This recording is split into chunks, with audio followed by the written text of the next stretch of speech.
কলকাতা, উত্তর 24 পরগনা সহ কলকাতা লাগোয়া দক্ষিণবঙ্গে নিত্য প্রয়োজনীয় সবজি বাজার চড়া, প্রতিটি সবজি অগ্নিমূল্য। এর কারণ খুঁজতে বসিরহাটের দিকে নজর রাখা যেতেই পারে। কারণ উত্তর 24 পরগনার শস্য ভাণ্ডার হিসেবে চিহ্নিত হয়ে থাকে বসিরহাট মহকুমার চাষ জমি। বসিরহাটে চাষের জমিতে অতিবর্ষণ অর্থাৎ লাগাতার বৃষ্টিতে ক্ষয়ক্ষতি আকাশ ছুঁয়েছে। এর প্রভাবে অগ্নিমূল্য হয়েছে বাজার, জানাচ্ছেন চাষিরা।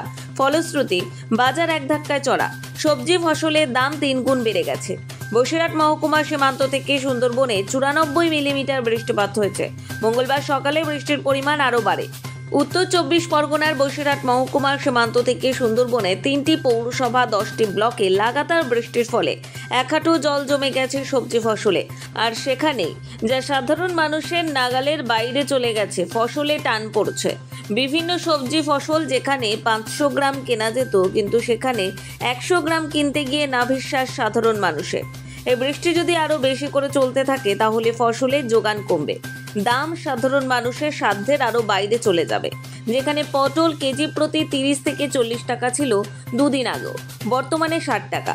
ঝিঙে ছিল 40 থেকে 50 টাকা, সেখানে তা হচ্ছে 80 থেকে 100 টাকা।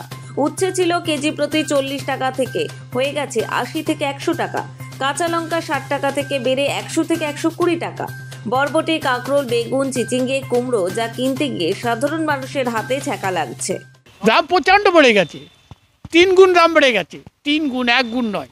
আলু মানে প্রত্যেকটা মানে এমন অবস্থায় যে মানুষের খাওয়া মানে জোগাড় করা বড় মুশকিল হয়ে যাবে, তাতে তো দুরবস্থাই হয়ে যাবে।